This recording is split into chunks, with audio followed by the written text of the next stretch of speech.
Morning friends, आज पीके technical classes में आप सब लोगों का स्वागत है। तो आज शुरू करते हैं। आज का हमारा जो टॉपिक है, जो विषय वस्तु है, उसको आरंभ करते हैं, शुरुआत करते हैं।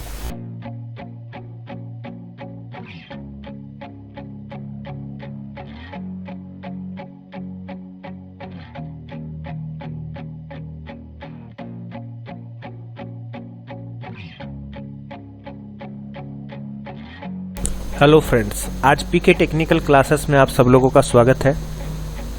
आज हम लोग आर्टिफिशियल इंटेलिजेंस एंड रोबोटिक्स के ऊपर पढ़ेंगे दोस्तों। तो सबसे पहले हम लोग बात करते हैं कि ये जो आर्टिफिशियल इंटेलिजेंस है, इसका मतलब होता है कि कृत्रिम दिमाग, जो दिमाग को इंसान ने पैदा किया है ऑटोमेटिक वर्क करने के लिए, उसको कहा जाता है आर्टिफिशियल इंटेलिजेंस। और रोबोटिक्स के बारे में हम लोग प्रीवियस लेक्चर में डिस्कस कर चुके हैं कि रोबोटिक्स होता क्या है और रोबोट क्या होते हैं। तो आज का हमारा जो जनरल एजेंडा है, उसमें हम लोग रोबोटिक्स के definitions, relevant to AI system on robotics, current development in the field और current implementations, past success in robotics, road blocks to robotics research, future of robotics, इन सब चीज़ों के बारे में दोस्तों आज हम लोग डिस्कशन करेंगे। तो चलिए दोस्तों आगे बढ़ते हैं। तो जैसे ही हम लोग आर्टिफिशियल इंटेलिजेंस के बारे में पढ़ते हैं या आर्टिफिशियल इंटेलिजेंस के बारे में हमें जानना होता है, तो कुछ इम्पॉर्टेंट फैक्टर्स जो होते हैं वो हम लोगों को समझना बहुत ज़रूरी है। जैसे कि effectors, sensors, architecture, integration of various inputs, hierarchy of information representation, emotions. तो ये सारे चीज़ों को लेके बनता है हमारा आर्टिफिशियल इंटेलिजेंस। अब देखिए दोस्तों, जो इफेक्टर्स होता है, इफेक्टर्स एक्चुअली हम लोगों के जो लास्ट पॉइंट ऑफ वर्क होता है। जैसे कि या तो ये दो तरीके के हो सकते हैं इफेक्टर्स, इसे हम एंड इफेक्टर्स भी कहते हैं अदरवाइज। और ये दो तरीके के होते हैं, या तो ये हम लोगों का ग्रिपर होता है या फिर ये हम लोगों का टूल्स होता है। तो अगर हमारा ग्रिपर है, जो यहाँ पे हम लोग डायग्राम में देख सकते हैं कि ये पकड़ने वाला हिस्सा है, तो इसको हम ग्रिपर कह रहे हैं, या फिर ये पकड़ने वाला हिस्सा, इसको ग्रिपर कहेंगे। तो ये हम लोग का न्यूमेटिक हो सकता है, हाइड्रोलिक हो सकता है, मैग्नेटिक हो सकता है, इस तरीके के ग्रिपर्स होते हैं। और अगर ये टूल है तो उसमें हम लोग ग्राइंडिंग, ड्रिलिंग, वेल्डिंग, स्प्रेइंग, इस तरीके के वर्क्स हम लोगों का टूल्स में होता है, तो उनको इफेक्टर्स कहते हैं दोस्तों। और एक्चुएटर्स वो होते हैं जो एनर्जी को आउटपुट में लेके आता है। तो डिग्री ऑफ फ्रीडम के बारे में हम लोग पहले भी डिस्कस कर चुके हैं। तो ये मूवमेंट से रिलेटेड होता है, डिफरेंट टाइप ऑफ मूवमेंट्स। और लोकोमोशंस जो होता है, तो लोकोमोशन में हम लोग जो स्टैटिकली स्टेबल फैक्टर होता है, डायनेमिकली स्टेबल फैक्टर होता है, तो ये सारे चीज़ हमारे मोशंस में या लोकोमोशंस में यूज़ होते हैं। अब दोस्तों हम लोग देखेंगे कि जो मैनिपुलेशन होता है, मतलब जो चेंजेस किया जाता है, तो चेंजेस में हमारा रोटरी चेंजेस भी हो सकता है या प्लाज्मेटिक चेंजेस भी हो सकता है। प्लाज्मेटिक मोशंस या एंड इफेक्टर्स भी हमारे इसके लिए रेस्पॉन्सिबल होते हैं दोस्तों, मैनिपुलेशन के लिए। अब दोस्तों हम लोग आते हैं सेंसर्स के ऊपर। तो कुछ सेंसर्स देखिए दोस्तों, जैसे कि फोर्स्ड सेंसर होते हैं, मतलब जहाँ पे आप एनर्जी लगा के काम करवा सकते हैं। और एक टैक्टिकल सेंसर होता है जो कंडीशनल होता है, पर्टिकुलर कुछ कंडीशन पे ये टैक्टिकल सेंसर्स एक्टिवेट हो जाते हैं, अदरवाइज ये नॉर्मल सिचुएशन में रहेंगे। और कुछ सेंसर्स होते हैं जैसे कि सोनार, ये हम लोग इम्पैक्ट देने पे ही ये सोनार काम कर सकता है। सोनिक वेव एंड रेंजिंग इसका फुल फॉर्म होता है। विजुअल सेंसर में हम लोग कैमरा यूज़ करते हैं। और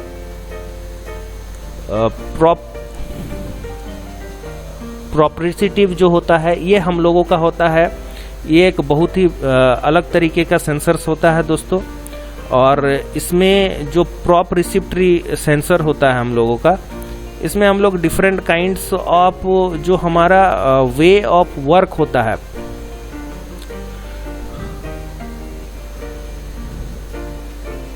उसको हम लोग समझने में, इसको हम लोगों को मदद मिलता है कि पर्टिकुलर टास्क को अगर मुझे परफॉर्म करना है, तो उसको हम लोगों को मेन बात है कि समझना बहुत ज़रूरी है कि किस तरीके के टास्क को हम परफॉर्म करना चाहेंगे।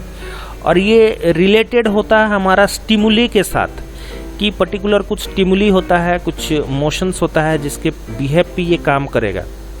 और ऑर्गेनिज्म में जैसे कि हम लोगों का आंखें बंद हो जाती हैं, कोई भी कीड़ा सामने से आता है तो हमारी फ्लाइंग ऑब्जेक्ट सामने से आता है तो हमारी आंखों के जो पुतलियां होती हैं वो बंद हो जाती है। तो ये कुछ इस तरीके के मूवमेंट्स पार्टिसिपेट करते हैं हमारे रोबोटिक्स में भी। तो इन चीज़ों को हम लोग प्रोप्रिसिप्टिव हम लोग नाम देते हैं। नेक्स्ट हम लोग आते हैं दोस्तों क्लासिकल आर्किटेक्चर में, जो हम लोग का शॉर्ट कमिंग बिहेवियर्स के ऊपर भी हम लोग आर्किटेक्चर के ऊपर भी डिस्कशन करेंगे। तो सबसे पहले देखिए, सेंसर वो चीज़ें होती हैं जो हमारे एनवायरनमेंट में घट रही घटनाओं को, घट रही फिजिकल फेनोमेनन्स को हमारा सेंसर सेंस करता है और इलेक्ट्रिकली उन्हें कन्वर्ट करता है, ताकि हमारा उस सेंसर जो है, सेंसर्स के माध्यम से reason about the behaviour of objects, identifying the objects, build map, avoid objects, ये सारे चीज़ों को हम लोग समझ पाएं और उसके हिसाब से हम टास्क परफॉर्म करें, तो उसको हम कहेंगे एक्चुएटर्स या एक्चुएट। तो सेंसर्स का काम होता है किसी चीज़ को सेंस करना और एक्चुएटर्स का काम होता है किसी चीज़ को एक्चुएट करके परफॉर्म करना। और इसके बीच का जो हमारा ये रिकॉग्निशन का पार्ट है, ये हमारा कंट्रोलर करता है दोस्तों, या माइक्रो प्रोसेसर इसके साथ मिलके करता है काम। तो नेक्स्ट अगर हम बात करते हैं कि जो रिसेप्शन हारिचरी है, उसमें जो रो डेटा होता है, हम लोग के बहुत सारे डेटा होते हैं, जैसे कि रो डेटा में हम लोग का सिंपल डेटा होता है, कॉग्निटिव फीचर्स में हम लोगों को कुछ उससे बेहतर चीज़ें हम लोगों को मिलते हैं, कुछ अंडरस्टैंडेबल, कंसेप्चुअल में हम लोगों को बहुत ज़्यादा कंसेप्ट के ऊपर हम लोगों को मिलता है, बहुत ज़्यादा जानकारी के ऊपर। फिर सिंपल कंसेप्ट में हम लोग थोड़ा सा सिंपल कंसेप्ट को थोड़ा सिंपलाइज करके, थोड़ा सा साधारण भाषा में उसको हम लोग फिर सिंथेसाइज करके हम लोग इंटरकनेक्ट करके हम लोग डिफरेंट टाइप ऑफ मूवमेंट्स करवा पाते हैं। तो इस तरीके से हम लोगों का इंफॉर्मेशन रिप्रेजेंटेशन ऑफ हारिचरी में हम लोगों का वर्क होता है। मान लीजिए आपको कोई टास्क परफॉर्म करना है, तो उसमें इन सारे चीज़ों का एक्चुअली यूज होता है। जैसे कि अगर मान लीजिए आप किसी को कह रहे हैं गेट आउट, तो गेट आउट का मतलब यहाँ वो एजेंट क्या करेगा, चीज़ों को मूव करेगा, चीज़ों को बाहर करेगा, या फिर वो खुद बाहर हो जाएगा। ठीक है, तो इस तरीके से वो गेट आउट का मीनिंग बनता है। तो उस पर आप प्रोग्राम जैसे डाले हुए रहोगे तो उस चीज़ को वो उस ढंग से समझेगा और इस गेट आउट का मतलब उसके लिए वो हो जाता है। जैसे कि या तो आप किसी ह्यूमन को बोल रहे हैं कि गेट आउट, या फिर आप किसी ऑब्जेक्ट जैसे कि कार को बोल रहे हैं कि आप बाहर जाओ। मान लीजिए आर्टिफिशियल इंटेलिजेंस आपने कार में बना कर रखा हुआ है, तो आर्टिफिशियल इंटेलिजेंस कार में इम्प्लीमेंटेड है, तो गेट आउट आप बोलोगे तो कार आपका बाहर निकल जाएगा। अगर आप ह्यूमनॉइड रोबोट में कहोगे तो वो ह्यूमनॉइड रोबोट आपका बाहर निकल जाएगा। तो यहाँ पे दोनों जगह पे इसका मतलब अलग हो जाता है फ्रेंड्स। तो ये सारा चीज़ डिपेंड करता है हमारे प्रोग्रामिंग पे। तो जब हम लोग मान लीजिए कि हाउस में जाते हैं तो वहाँ पे वॉल्स में क्या हो रहा है, रूफ में क्या हो रहा है, ये सारी चीज़ें देखना बहुत ज़रूरी है। Movement from inside to outside subject और a thing, different in length subject has vertical direction, ये सारे चीज़ों को समझने में हम लोगों को बहुत ज़्यादा आसानी होती है। अब कंपोज ऑफ या फिर एसोसिएटेड विथ या एक्सट्रैक्टेड फ्रॉम या इंटरनल वर्ल्ड, एक्सटर्नल वर्ल्ड, तो ये सारे चीज़ों को समझने के लिए हमारे पास कुछ एट्रीब्यूट्स होते हैं जिनको हम समझ सकते हैं। एट्रीब्यूट्स को लेके हमारा कुछ इवेंट होता है और उसके साथ कुछ सब्सटेंसेस इन्वॉल्व होते हैं। तो इसको समझने के लिए हमें इनको क्या करना होता है, विजुलाइज करना होता है। तो विजुलाइज हमारा कैमरा कर लेता है और उस सेंस को लेके फिर हमारा प्रोसेसर प्रोसेसिंग करता है एक्चुअली इवेंट हो क्या रहा है, इसके अकॉर्डिंग हमें क्या परफॉर्म करना है, उसके अकॉर्डिंग क्या प्रोग्राम है वो उसको ढूंढने लगता है। वो प्रोग्राम जब उसको फेच कर देता है, रीड आउट कर लेता है कि इसके अकॉर्डिंग ये चीज़ परफॉर्म करना है, तो उस हिसाब से वो इवेंट के हिसाब से वो परफॉर्मेंस कर लेता है फ्रेंड्स। अब अगर मान लीजिए कि इंफॉर्मेशन रिप्रेजेंटेशन हारिचरी में जाएंगे तो कॉग्निटिव फीचर्स और रो डेटा में हम लोग के जितने भी एसोसिएटिव चीज़ें हैं या एक्सट्रैक्टेड चीज़ें हैं, तो उसके साथ हम लोग ये इंटरलिंक्ड होता है, इंटर रिलेटेड होता है। और ये किससे रिलेटेड होता है, एक्सटर्नल वर्ल्ड से हमारा रिलेटेड होता है दोस्तों। तो इस प्रकार से हम लोग ये काम अचीव कर पाते हैं, ये वर्क अचीव हम लोग कर पाते हैं। और ये जो इंफॉर्मेशन रिप्रेजेंटरी हारिचरी है, इसमें हम लोगों का जितने भी यूजेस हैं, वो चाहे कंसेप्चुअल यूजेस हो, चाहे सिंपल कॉन्सेप्ट का यूज़ हो या फिर इंटरकनेक्टेड सिंथेसाइज कॉन्सेप्ट का यूज़ हो, तो ये सारे चीज़ों को समझना बेहतर तरीके से ज़्यादा इम्पॉर्टेंट होता है। और ये समझ में उसको कैसे आएगा, एक रोबोट को कैसे आएगा, वो प्रोग्राम के माध्यम से समझ में आएगा। और प्रोग्राम के जो सिंटैक्स हो गए, जो एल्गोरिदम्स होते हैं, वो एल्गोरिदम्स के हिसाब से हमारे डिसीजन मेकिंग करता है कोई भी रोबोट। अब मान के चलिए कि करंट डेवलपमेंट में हम लोग जाते हैं, तो करंट डेवलपमेंट्स में आज हमारे रोबोट्स को emotions, energy efficiency, integrations, control structures, robot surgery और रोबोट परसेप्शन, ये सारे चीज़ों में भी हम रोबोट्स को यूज़ कर रहे हैं। तो दोस्तों समझ सकते हैं कि आज के डेट में हम लोग जो आइज़ ऑपरेशन करते हैं, ह्यूमन बॉडी का ऑपरेशन करते हैं, तो वहाँ पे भी हम लोग रोबोट को हम यूज़ करने लगे हैं।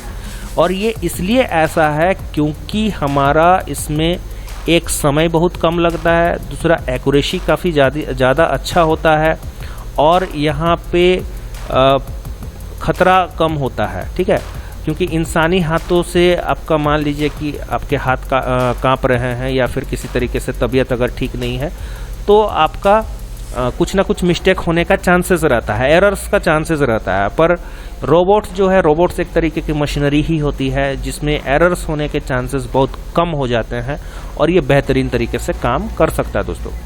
अब इमोशंस पे अगर जाएंगे, इंपॉर्टेंस ऑफ इमोशंस पे, तो इमोशंस हेल्प करता है किसी भी आदमी को प्रिवेंट फ्रॉम रिपीटिंग मिस्टेक्स। ठीक है, अगर उस आदमी में इमोशंस हैं तो वो सही डिसीजन लेगा, नेगेटिव फीलिंग्स अपने से बाहर निकालेगा और मिस्टेक्स बार बार नहीं करेगा। बट अगर रिकॉग्नाइजिंग इमोशंस के बारे में अगर हम बात करते हैं, तो यहाँ पे जो यूजर्स है, हम लोग के रोबोट्स के जो यूजर्स हैं, वो रेस्पॉन्सिव होते हैं, रेस्पॉन्स देते हैं नीड के हिसाब से। Exhibition emotions would help robots interact with humans, तो ये ह्यूमंस के साथ भी इंटरैक्ट करने में हमें काफ़ी मददगार होते हैं, काफ़ी हेल्पफुल होते हैं फ्रेंड्स। तो इस प्रकार से हम लोग इसको समझ लेते हैं दोस्तों। Next, classification of emotions. जब हम इमोशंस के क्लासिफिकेशंस में जाएंगे दोस्तों, तो देखिए यहाँ पे हमारे डिफरेंट टाइप ऑफ इमोशंस होते हैं। तो इमोशंस भी अलग अलग तरीके के होते हैं, अच्छे इमोशंस, बुरे इमोशंस।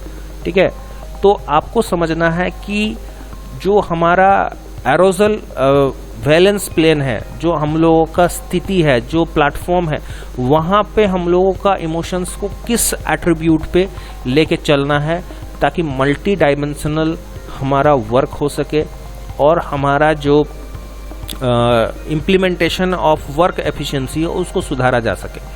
अब यहाँ देखिए, डिस्क्रीट अगर बात करेंगे तो डिस्क्रीट इमोशंस भी हो सकते हैं, पर डिस्क्रीट इमोशंस थोड़े कॉम्प्लेक्स होते हैं और वो कभी भी कम ज़्यादा हो सकते हैं, उसके हिसाब से वो एक्ट कर सकते हैं। अब देखिए, एरोजल वैलेंस प्लेन जो है, इसमें हम लोगों का जो वैलेंस इमोशंस होता है या तो पॉजिटिव या तो नेगेटिव में होता है, और ये इंटेंसिटी ऑफ इमोशन इसमें काफ़ी हाई हो सकता है, काफ़ी लो भी हो सकता है। ये हमारा प्लेन है जिसको हम लोग 4 भागों में यहाँ पे बांट के रखे हैं। तो यहाँ पे आप जॉयफुल हो सकते हैं, एंग्री हो सकते हैं, सैड हो सकते हैं, ठीक है, और टायर्ड हो सकते हैं। तो आपके इमोशंस के हिसाब से आपकी फीलिंग्स आएगी।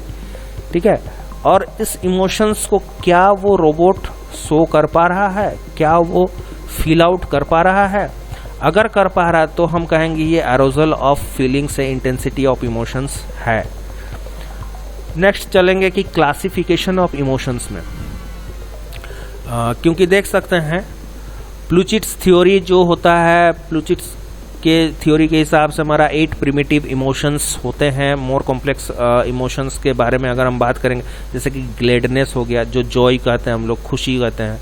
सैडनेस हो गया, जो बहुत दुखी होता है।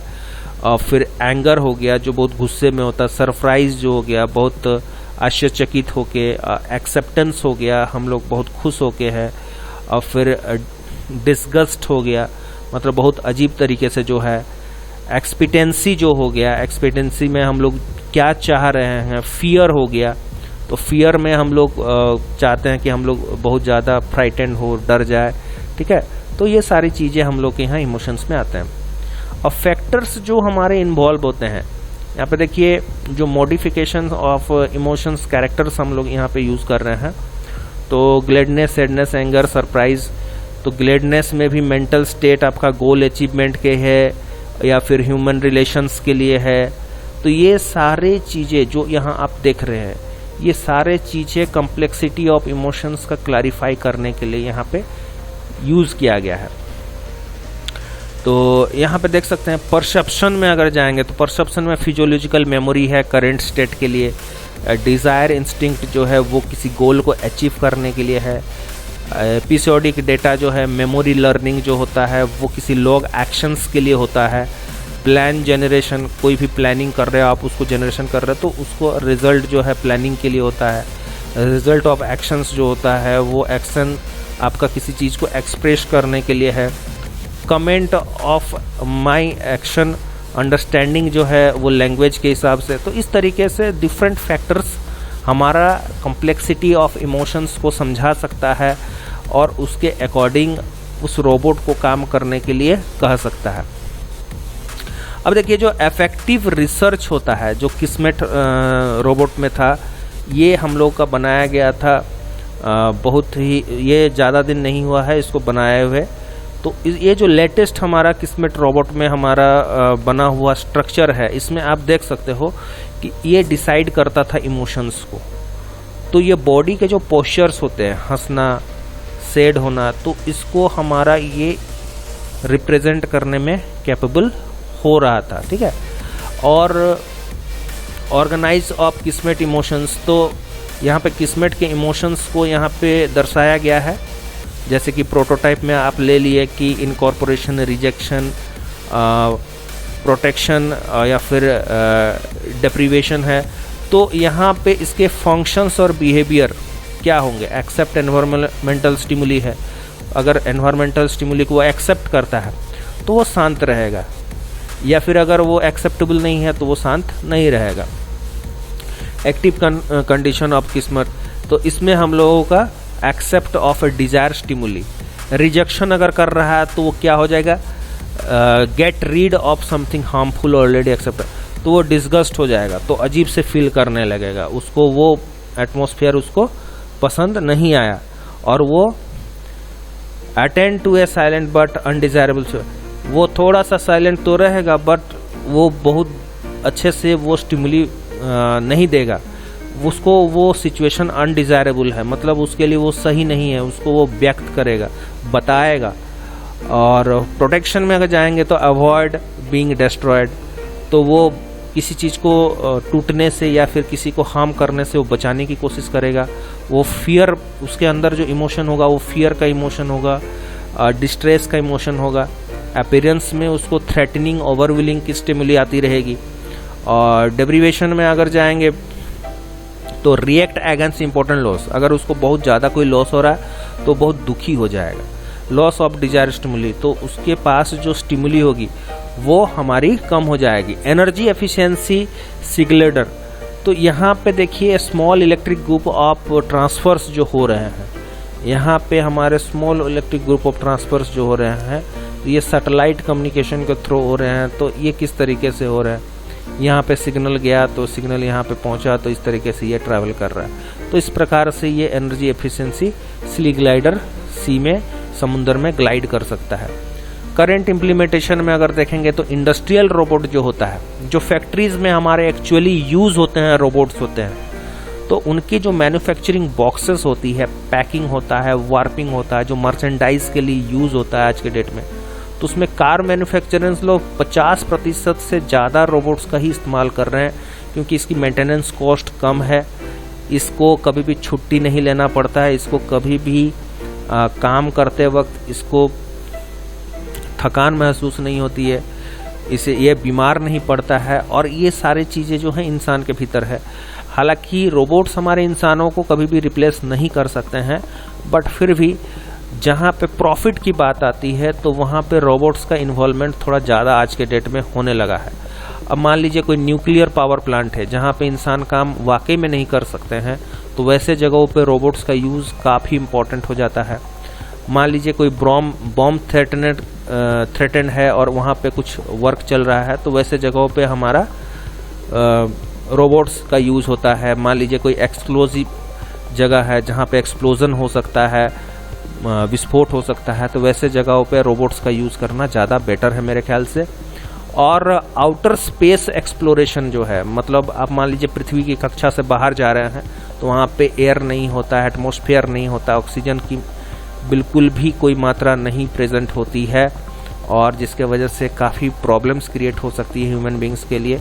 जिनको ऑक्सीजन सिलेंडर लेके जाना है वो भी ज़्यादा समय नहीं रह सकते हैं, क्योंकि ऑक्सीजन सिलेंडर ख़त्म हो जाएगी तो उन्हें वापस आना ही पड़ेगा। तो ऐसे सिचुएशन को डील करने के लिए रोबोट्स हमारे पास सबसे बेहतरीन ऑप्शन है।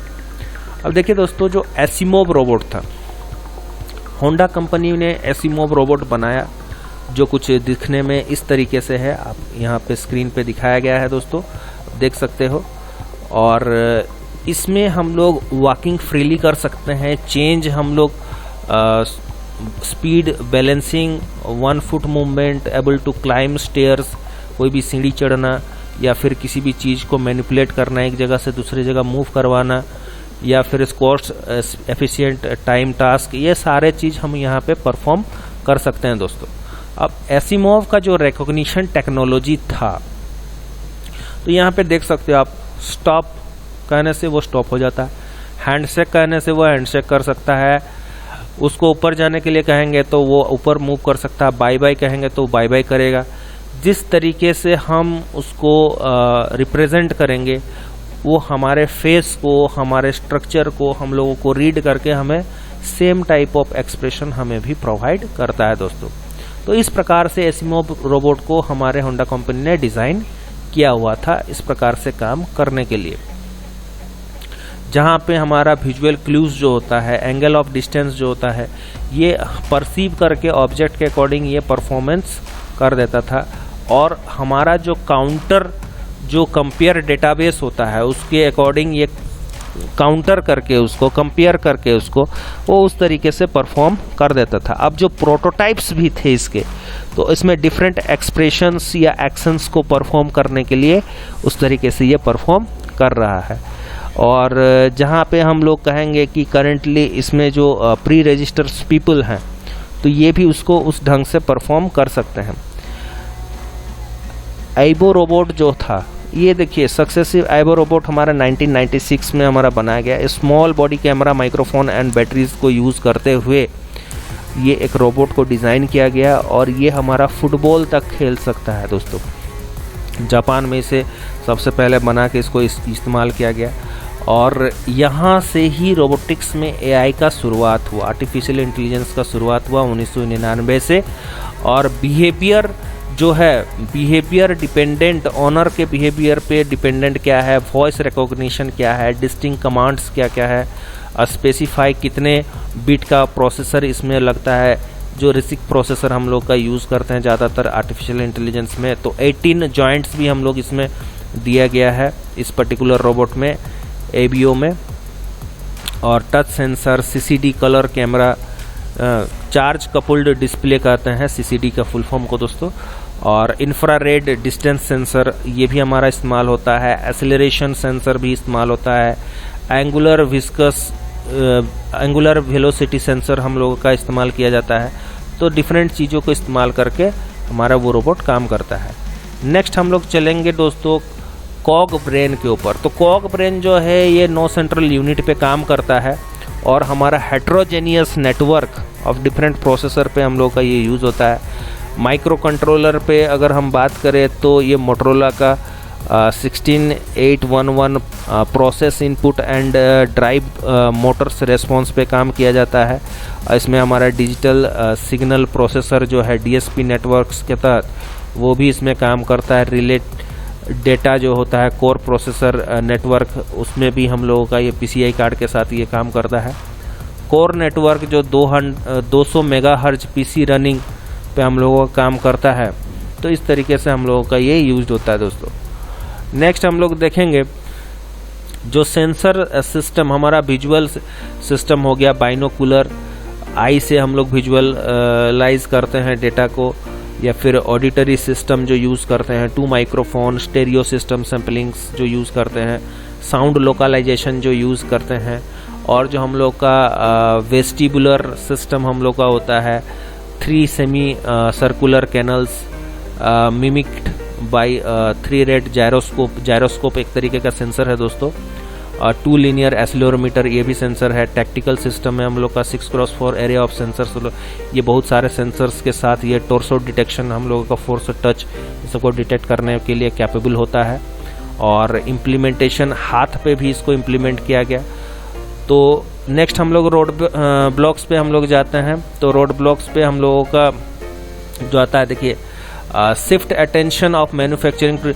यहाँ पे हम लोग का जो मैन्युफैक्चरर है वो डिजाइन प्रोसेस को शिफ्ट करने के लिए यहाँ पे हमारा रोबोटिक्स को बहुत ज़्यादा यूज़ करना चाहता है। Next shift attention for single to multiple capabilities. तो मल्टीपल बहुत सारे कैपेबिलिटीज उसे चाहिए, तो वो एक इंसान के अंदर सारे कैपेबिलिटीज नहीं रख सकता है, बल्कि एक रोबोट को प्रोग्राम करके कई सारी, या फिर आर्टिफिशियल इंटेलिजेंस में प्रोग्राम करके कई सारी कैपेबिलिटीज जनरेट किया जा सकता है। एनर्जी रिलेटेड इश्यूज, अब बल्क में जो बैटरीज यूज होते हैं तो वो पूरा लाइफ टाइम के लिए यूज नहीं होते हैं, इनके भी अपने कुछ प्रॉब्लम्स होते हैं दोस्तों। तो sensing, vision, mobility, design, control, reasoning, तो ये सारे चीज़ें भी हम लोगों का बहुत इम्पोर्टेंट है, बहुत मायने रखते हैं दोस्तों, जिसके तहत हम लोगों का रोबोटिक्स वर्क हो पाता है। अब सेंसिंग में हम लोगों का, विज़न में हम लोग काफ़ी सारे चीज़ें इस्तेमाल कर रहे हैं आज के डेट में, और हमारा जो लिमिट है, इसमें लिमिट का बहुत बड़ा एक रोल है कि कितने लिमिट में, कितने डिस्टेंस में, कितने एरिया पे ये काम करना चाहिए। और नेक्स्ट अगर हम मोबिलिटी डिज़ाइन की बात करेंगे तो उसमें हम लोगों का आउटडोर एप्लीकेशन क्या है, इंडोर एप्लीकेशन क्या है, कंट्रोल रोबोट ऑफ कंस्ट्रक्शन क्या है, विज़न और लेज़र जो रेंजिंग सिस्टम होता है डेवलपमेंट, वो फास्ट रेट से काम करता है कि स्लो रेट से काम करता है। डेवलपमेंट इसमें जो होता है लिफ्टिंग, हम लोग का टास्क लिफ्टिंग, ग्रास्पिंग पे हम लोग का काम होता है। Current wiped capability working, uneven ground जो होता है, एक्चुएटर्स जो होते हैं, ये हम लोगों का बहुत मायने रखते हैं दोस्तों। Control stimulation is not accurate to reveal the world interact based on mathematical and numerical computations, ये हम लोग के कंट्रोल कर सकता है। और रीजनिंग में हमारा जो एआई सिस्टम होता है, ये एसेंशियल होता है कंपोनेंट्स के ऊपर जो रोबोटिक्स के लिए यूज हो रहा है। और इसमें हम लोग का स्लो रेट ऑफ इंट्रोडक्शन होता है इंडस्ट्री लेवल के हिसाब से, और फर्दर जो रिफाइनमेंट चल रहा है उसमें हम लोग का फील्ड के ऊपर फास्टर प्रोग्रेस होने लगा है। नेक्स्ट फ्यूचर ऑफ रोबोटिक्स की अगर हम बात करेंगे तो डाउन साइजिंग की बात करें तो पावर हमें कम से कम में हम इसको स्मॉल साइज में करना चाहते हैं और छोटा करना चाहते हैं, बेहतर परफॉर्म करवा सके इस तरीके से हम डिज़ाइन करना चाहते हैं। नेक्स्ट हम इसे सिनर्जाइज कर सके, ग्रेटर इंटीग्रेशन ऑफ टेक्नोलॉजी उसमें ला सके, ज़्यादा से ज़्यादा सेंसर एक्चुएटर्स उसमें इन्वॉल्व कर सके और वो बेटर परफॉर्म करे, इस तरीके का हम चाहते हैं। ग्रेटर इंटेलिजेंस, मोर यूज़र फ्रेंडली हो, वो यूज़र को ज़्यादा अच्छे से समझ सकें, इस तरीके का हम यहाँ पे इन्वॉल्वमेंट करना चाहते हैं। More environmentally friendly robots, easy to disassemble and destroy, even refuse और रिगार्डेबल पार्ट्स को हम लोग यहाँ पे इस्तेमाल करते हैं दोस्तों। तो फ्यूचर ऑफ रोबोट्स में हम लोगों का यही है कि अगर डिज़ाइन किया जाए recognition, presence, posture and gaze, इस तरीके से develop variable social exchange between robots and humans, design system to learn via reinforcement, तो ये सारी चीज़ें हमारे यूज होती हैं दोस्तों। और मोर डिलेमा की अगर बात करेंगे तो डिलेमा में हम लोग यही जान सकते हैं कि हमारे लीगल राइट्स क्या होते हैं ऑटोमेशंस के ऊपर, ऑटोनोमस इंडस्ट्री में काम करने के ऊपर हमारे लीगल राइट्स क्या होते हैं, किस हिसाब से हमें काम करना चाहिए और रोबोट्स को किस जगह पर्टिकुलरली प्लेस कर सकते हैं। रिप्लेसिंग ह्यूमन, अगर हम ह्यूमंस को भी रिप्लेस करते हैं वर्क एरिया पे तो कहाँ पे ये सही बैठेगा, नहीं बैठेगा। Ethicals of deleting intelligent robot murder, तो कहाँ पे हम इंटेलिजेंस ऑफ रोबोट का हम इस्तेमाल कर सकते हैं, कहाँ पे नहीं करना चाहिए, कहाँ पे हमारे एथिक्स सामने आ जाते हैं। और हम इमोशनल्स होके कहीं पे भी रोबोट्स को इस्तेमाल नहीं कर सकते हैं, प्रॉफिट के लिए इस्तेमाल नहीं कर सकते, हमें लोगों की रिक्वायरमेंट भी थोड़ी समझनी पड़ेगी।